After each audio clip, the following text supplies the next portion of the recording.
who can remember that they're changing my voice. So this is Dionysus part 10. So in the video from the 1 hour mark to, I think we go all the way to 1 hour and 24 minutes. So after we're done with this, there'll only be 25 minutes left to review in the video. It kind of equates Shiva with Dionysus. A historian calls Shiva the Indian Dionysus. And he claims that Shiva is the oldest form of Dionysus. But keep in mind that Zeus and Set change forms. So when we look at Shiva, and we look at when Shiva is dated to, it doesn't add up. Because Set predates Shiva by a good bit. And Zeus is said to be Set's equivalent. Which means that Set is almost certainly the oldest known form of Dionysus. I don't know what anyone else would say. And of course, people tend to lie about things. You got to take the whole video with a grain of salt. Okay, because the person making the video is trying to present it in a Eurocentric way. A way that it is consistent with the New Age beliefs. And some of the stuff he's talking about almost certainly is historians lying, or it's people later on who wrote that into history. They're revisionists. But the general idea is sound, that there's a bunch of false deities throughout the world, and like I've been saying for literally years and years, that they're responding to the Royal African Falcon Martial Art Order like Gargamel or Dick Dastardly, or some kind of spoiled English brat or whatever, right? They're like, no, I want to be seen this way. And they're responding that way all over the world. And they're raping and killing people. And as they say that Set is immortal with Isis, right? There's certain, Isis is like, in some form, she's a beautiful Ethiopian woman or something, right? By the time they start doing their sex cult, rape cult stuff and breeding with her, and they kidnap and rape people like that, and they mix them into the cults in Greece and Rome and all the way to northern Europe, Isis at times, is seen as Freya, right? Whatever Freya looks like. At times it's like a black-haired female, right? Like this chick, Monica Bellucci or something, right? A black-haired female. And the more she seems attractive, the more they say that she looks like a goddess. So it's not any old black-haired female. And she tends to have like a stripper body or an African female body. And they're full of lust in regards to that. And that's why you get the word whore in Horus. That's why they use the wordplay that way, because to them there's nothing sacred.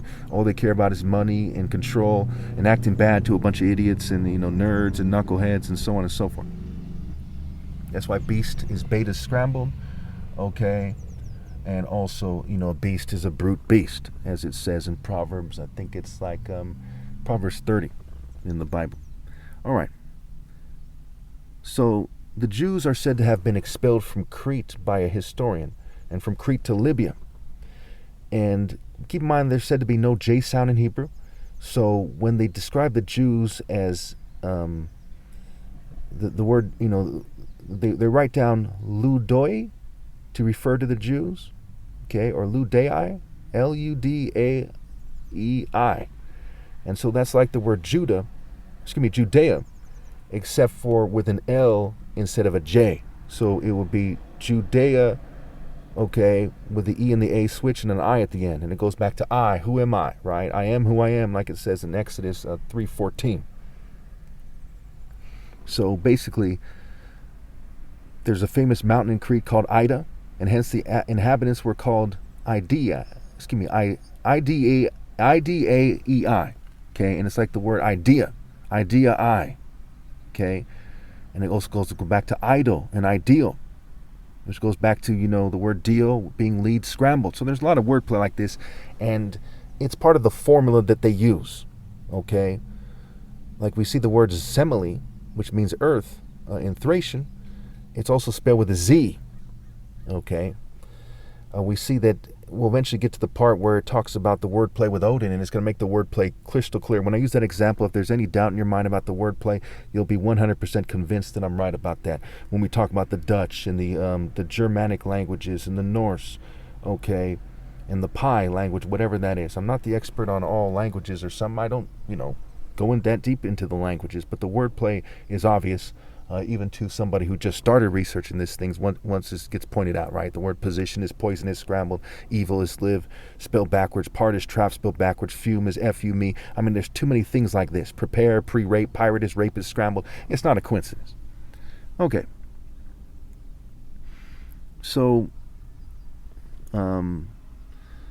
we see that Zalmoxis, right, who is Dionysus' equivalent, okay, I believe in Thrace, he's referred to by Herodotus, who's a very famous historian, as Jebel Isis, Bel Isis, and also G's Iblis. For those of you who are Muslim, if any of you are Muslim, I believe the Iblis means the devil to Muslims.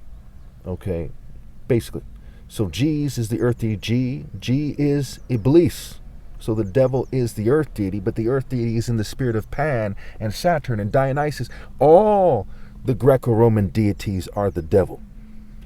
But G is a significant point because Satan is said to be the god of this world. Now keep in mind that G can be a he or a she. Because again, going back to Hermaphroditus, Hermes and Aphrodite, going back to Crete, and King Minos said to be the father of homosexuality, King Minos from Crete, we get that there's gender neutrality going on. And you see how much power LGBT people have these days. And that's a key part of that. They just like in the Greek theater, females dress up like males and vice versa. Okay. So we see that Zalmoxis or Jebelisis is equated to Saturn. Now this gets interesting, right? Because you're going to hear things like, oh, this guy's equated with this guy. Okay, it's a jigsaw puzzle. He's equated with Saturn, but he's also equated with Pan. And very much so, because Pan plays a flute, he's revelry, there's wine, there's drinking, there's music, there's frenzy, just like Dionysus. And Dionysus is depicted as a satyr, and Pan basically is a satyr, right? There's the horns, there's the goat legs, what have you. And keep in mind that Dionysus is first and foremost the idea of a spirit, and there's juxtaposed comes into play, things that are juxtaposed and things that are superimposed. Okay. So people who are following Dionysus go into a frenzy in order to be inspired by the spirit of Dionysus, which goes back to the insanity of pretending that, Pee Wee Herman is Mike Tyson or something, or even worse than that the governing class is magically me or something. It's stupid, right? So they go into this madness. When we get to Odin, it'll be clear to you that I'm right about that. So remember, there's forms of Satan. There's the family lines of the governing class that run the cults, and the reason why the Romans were killing each other, a bunch of Satanists in the Roman Senate stabbing each other and stabbing Caesar, trying to take over, using various Roman legions to try to push people around, using brute force, like is said to use instead of logic and reason and sanity. And they're using fake forms of reason, which is what Apollo stands for, who's said to be Dionysus' other half, right? And when they talk about duality and dualism, he's supposedly part good, part evil, but he's really part evil and part evil pretending to be good, right? Like Lucifer is an angel of light, parading as an angel of light instead of actually being an angel of light. So Apollo is one of the main forms of Lucifer, is the simple answer there. So Sabazius is said to have horns because he's said to be the first to yoke oxen. And again, when we see some of these horns in their shape, they're said to be like the crescent moon, which goes back to Law. We're going to get to Law, Yah, and Io as Dionysus in a minute here. Bear with me. Okay. So Odin is associated with prophecy, okay, fury, frenzy, justice, and order. So when he's associated with prophecy, fate, justice, and order, it is like Apollo. But when it comes to this frenzy stuff, it's like Dionysus. And there you have that kind of jigsaw puzzle. As they kind of change form, they kind of, different strokes for different folks, right? They mix it together differently, like a witch with her kettle, right? Witchcraft, switchcraft, witchcraft. How is it being done, right? Which one, right? Who, what, when, where, how, why? And also the word who, we'll get to the who, how it connects to Dionysus and Yah in a second here. So first, let's talk about the wordplay here, the moment we've all been waiting for, right? Okay, so let's look at this thing here. Wodenaz means frenzy, and the word frenzy is like the word friend, right? And girlfriend. So why are the Vikings in a frenzy, right? Partly because they want to rape people. They want to rape and pillage, right? Wuaz is Gothic, and it means possessed. Or OOR in Old Norse means mad or frantic. Woed means insane and frenzied. W-O-D. W-O-E-D, right? Woed, right? Woe in the Bible is the 7 woes. Woed in Dutch means wild and frantic. Now again, rapture has the word rape in it. Rape root, right? Scripture, Crips root. Again, I'm not a gang member. Okay, you know by the work and the intention. You know by my motive, my formula, my model, and my output that I'm righteous. And they're trying hard to blur the line. I used to get angry and rap out loud, but I wasn't in a satanic frenzy because of my motive, my heart. The Lord weighs the motive, it says in Proverbs. The Lord weighs the heart. People are tested by their praise. I'm not praising these people, okay? And I'm not somebody who's pretending to insult them. You know, I actually do insult them. I actually am against them. My spirit is actually going to war with them, especially when they pretend to be good. Okay. Where we're here. So, or in Old Norse means mad or frantic. Or in Old Norse also means mind, song, and poetry, according to this. So mad, frantic, mind, song, poetry, those things mixed together like heavy metal or something, right? Woe means insane or frenzied. Woe, okay, the woe with the E in Dutch, okay, means wild or frantic. Okay, I went over that. Wob or W-O-P means sound, song, noise. And this goes back to, you know, this derogatory term for Italians, and it has to do with the churches, right? There's more than one way to express this kind of Odin, Yahweh, Dionysus kind of thing. Now, Yahweh goes back to Ra, the moon deity Ra in Egypt, who's also called Yah. Okay, which goes back to the crescent moon in the shape of the horn, and in all the witchcraft stuff with the moon and the lunar cycle, lunacy, right? Lunar, la lune, lunar, lunacy, lunar cycle. Okay. If you have any questions, put in the comments, you know, and also you can watch the video. They kind of put on the screen for you in a certain way, and I have to move in a certain way. I have to make this video at a certain pace, or else, you know, I won't get to things I need to get to in this short life that I have, and I could die any day. So, where are we here? Wuot, W-U-O-T, right? Wu-Tang Clan, there's similarities there, but we'll leave that alone. Wuot in Old High German means thrill, frenzy, and agitation. Now some of you say, well, why Wu-Tang Clan, which goes back to India and Hinduism, right, which ultimately is derived from some African cults, okay, and then it finds its way to, you know, Tibet, China, what have you, Thailand, right, with Buddhism. And that shows you, you know, the Chinese Kung Fu and the Buddhism, the warrior monks, and the Wu-Tang Clan rap group with their, you know, martial arts symbolism connection. And that, you know, people go all over, you know, people use this kind of formula to come up with their arts and crafts, and they go all over the place with it. Okay, so, all right, so Wuat in Old High German means thrill, violent, and agitation. In Middle Dutch, Woet means rage and frenzy. Wuen in Proto-German means madness, fury, and frenzy. Wujan in Pi means rage and frenzy. Odin and Or were likely linked initially as seen in, you know, various artifacts. Okay. Odin is said to be juxtaposed, okay, on various ideas. So we see the differentiation between, I believe the word is Varuna and Mitra. If you are more interested in that, see the video. They talk about Indian stuff. They touch on it just a little bit, Hinduism, what have you. And they're compared. Varuna, I believe it is, and Mitra are compared to Apollo and Dionysus. All right.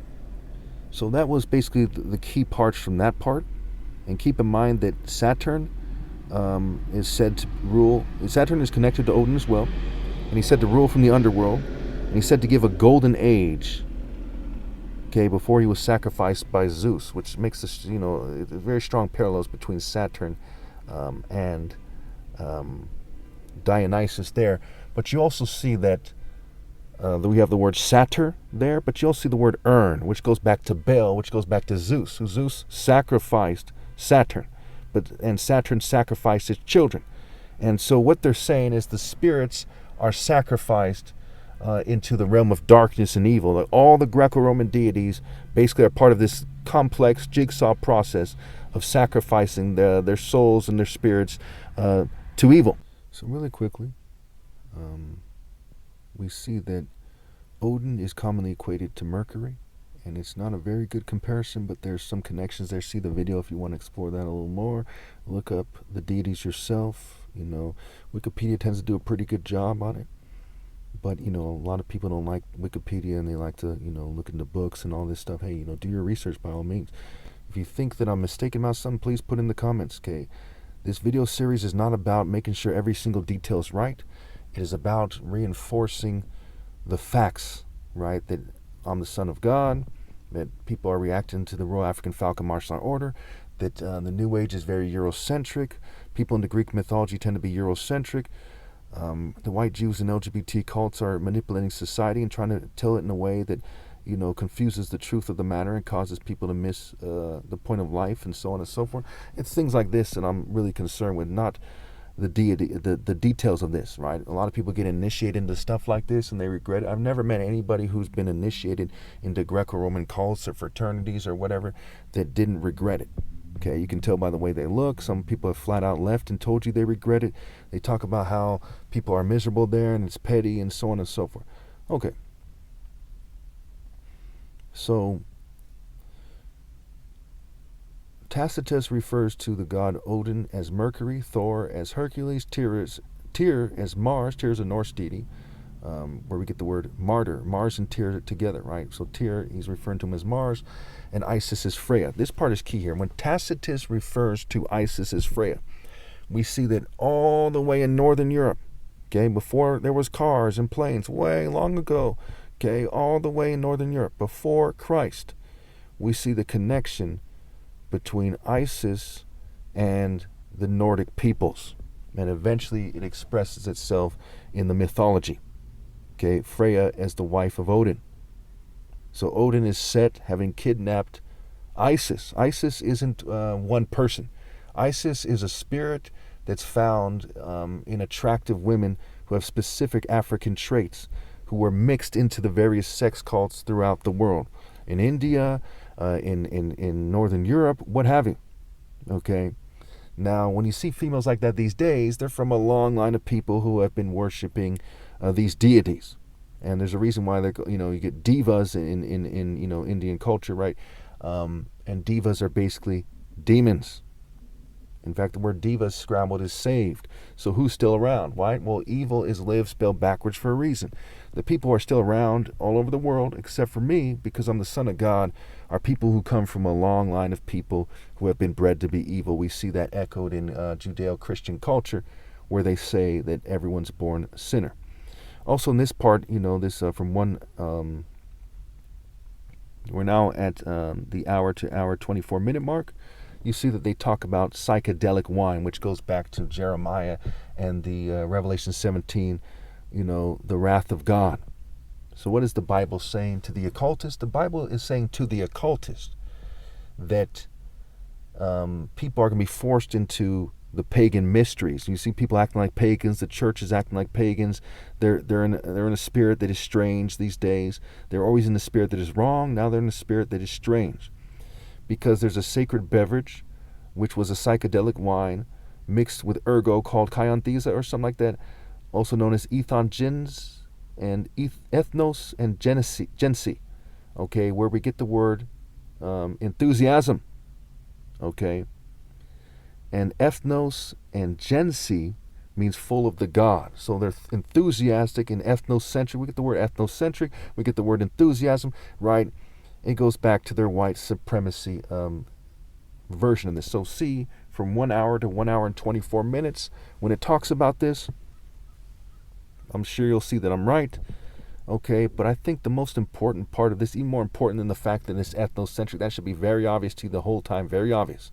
Okay, these tribalist clans of people, these warlike, pirate-like groups of people, right? The Thracians, the Norse, okay, these various Indian cults who today still do a lot of cult-like activity. If you look into the news, these cult wars between the Muslims and the Hindus, okay, it should be very clear to you that these are cults. They're in a frenzy. They're kind of scatterbrained. They don't know what they're talking about when it comes to God. They're using psychology, and almost certainly, though I can't prove it definitively or something, I have my suspicions, will say, they're covertly drugging people with the rest of the cult world. So why are there stuff in the food and the air? Because there's a bunch of cults that are linked to Dionysus, which goes back to controlling sexual behavior, as I've been saying for years, why everyone's been acting like a dumbass and, acting like they care at times at best, but for the most part, they just act like stupid, brain dead, in a frenzy, out of touch, brutes and nerds, foolish and contemptible, worthless idiots everywhere. Arrogant fools pretending they're in the right at times, just Bacchus-type, Bacchaea worms, okay? But again, the most important part of this section is when it talks about Dionysus was called by the Chaldeans as IAO, I believe it is.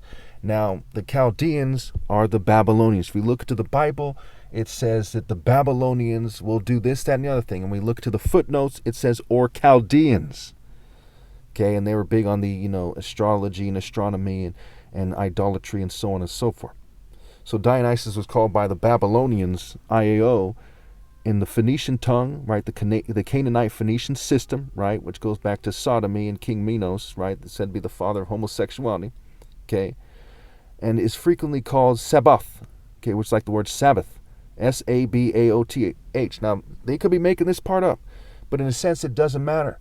That's like them making up something that describes the characteristics of the governing class to a T. It's just, one way or another, it's a story describing the characteristics of the governing class. If they say, hey, that was made up by this guy and he admitted it, that doesn't matter, okay? Because this just far overkills what you know already, which goes back to like memorizing words in the dictionary. So for people who are in doubt about these things, when they look into the evidence that is to the scientist evidence, right? The stuff in museums, the stuff that college professors and various, groups that went out on expeditions to excavate things, etc. The evidence that these people present, which is seen as, valid evidence, peer-reviewed research and on and on and all this garbage, okay? Valid sources, right? It's saying the same thing that I am. When you look at it carefully, it's saying that these people are evil. That when you interpret the Bible like everyone else does except for me, that you're interpreting in a way that's evil, that's Dionysian. Okay, it's ritual madness, religious ecstasy, right? It's theater arts, it's propaganda, it's psychology, it's lies. And you should know that the first time, because you should know who loves God with all their heart and who doesn't the first time. You shouldn't let race get in the way. We're all like part of the human race, and people went to different places, okay? So you should already know that I'm the Son of God. You should know that I'm the top martial artist. I mean, it should be very clear to you. So when we look at how the Chaldeans and the Phoenician tongue, right, with the IAO, it connects to how Yahweh is rendered as IAW by the Greeks in the Septuagint, for example, and the Dead Sea Scrolls. Okay, or it's by it's in the Dead Sea Scrolls and not by the Greeks or whatever, right? So Yahweh is rendered either IAW or LAW, okay? And the I is like the L anyway. So we get the IAO and the IAW together. We look at what is different with the two words. It's the O and the W, and you get that woe, which goes back to the wordplay for Odin, right? The frenzy and the, the agitation, the anger, the state of mind, the songs, the poetry, right? All that wordplay that I went over earlier in this video. And so I think that this video, we start at 40 minutes because I did, oh, no, this is just the second page. Okay, so in this video, we started at 1 hour and we're going to 1 hour and 24 minutes. I actually did 2 videos in one day, back to back, and so the one before this was the one I went from 40, part 9 went from 40 to 1 hour, and this is part 10 where we go from 1 hour to 1 hour and 24 minutes. Okay, so this part ends with connecting to, the priests of Dionysus to the priests in the Bible. It talks about Exodus 28. It talks about Maccabees, second Maccabees, and that I think Maccabees is more of like a sacrilegious text. It's not this kind of biblical text that you can count on. It's a sacrilegious kind of text, is how it comes off to me. But nonetheless, there's stuff in there that is, that's hinting at things and so on and so forth. So they talk about how the priests are dressed in both and so on and so forth. If you're interested in that, you should go ahead and check out the video. I urge you to watch the whole video so you can see the stuff for yourself. And you can have more than one person having pointed to this, and that person did a lot of research. I've done a lot of research. We did not research these things together. We don't have the same religion or spiritual beliefs. That person, no offense to that person, is very shallow, and I'm very deep. So there's that kind of, you get this kind of, you get two different perspectives on this thing. Okay, though he doesn't really weigh in with his opinion too much, but it's kind of implicit when it comes to what he believes. It's implied. You can infer that he's a shallow person who's done a lot of research, who's from the tree of knowledge, or I'm from the tree of life. I actually live righteousness. I'm the Son of God. That person's a researcher. No offense to that person. I'm just trying to kick the facts here. So I think that does it. I'll probably make one more video where I go over the last 25 minutes if I'm still alive. So I'll probably make one more video where I go over the last 25 minutes if I'm still alive. And again, I urge you to watch the video. Okay. And I urge you to weigh in the comments if you think that I'm wrong, or you catch a mistake that you can see in the video, because I had to read the annotations. I can't hear what he's saying. And, put it in the comments. Okay. I urge you to. But you'll see that it doesn't change anything. I also urge you to say, when you catch something that's mistake, you say, well, it's not IAW, for example, or it's LAW or whatever, right? And you put in the comments, and then you say, okay, do you think that changes the bottom line? No, it doesn't. The bottom line is that Dionysus is a form of Set. He's considered a young Zeus. And there's the word tree. Nusa is part of, Dios and Nusa, Dio and Isis, Diana, the cult of Diana and Isis, right? It's about, they're trying to control the women. They're trying to, that's what matters here, is getting that correct. That is life or death stuff, the tree of life, right? And Dispater, Hades, is considered death. I mean, it goes back to the fourth horseman in the Bible in Revelation 6.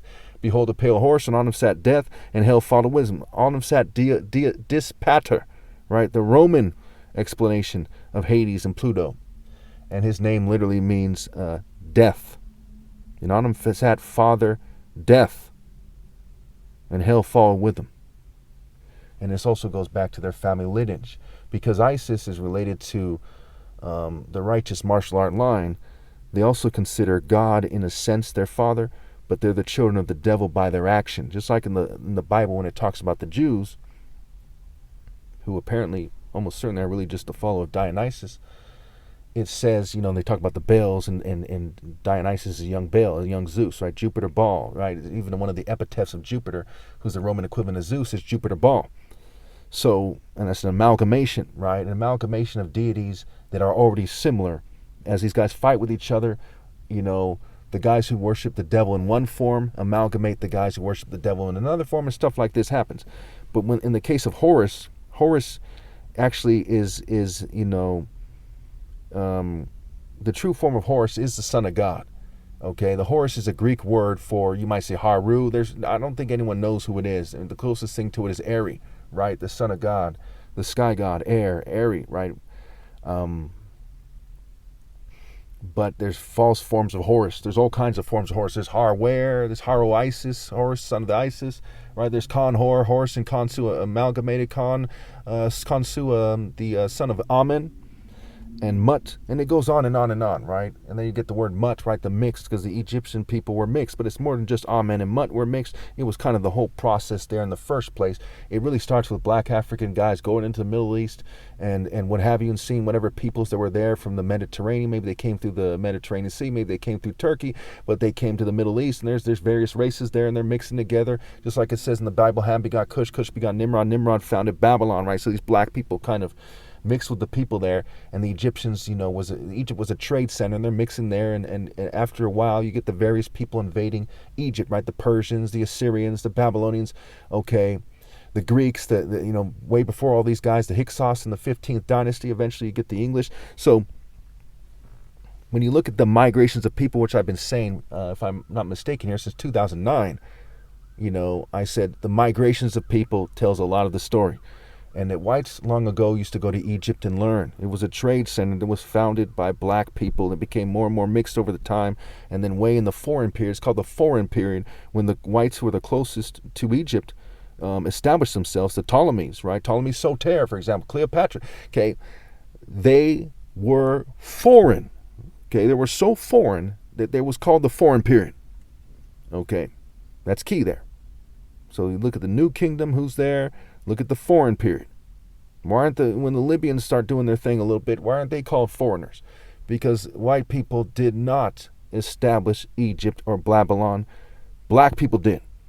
And from there, they learned from black people, and then they established Greece and Rome. But which ones? They learned, they really followed the ones who were the followers of Set, right? The settlers, settling down, setting the stage, right? And the Greek stage and the theater. In fact, the word stage is a play on words for gay set. Thank you.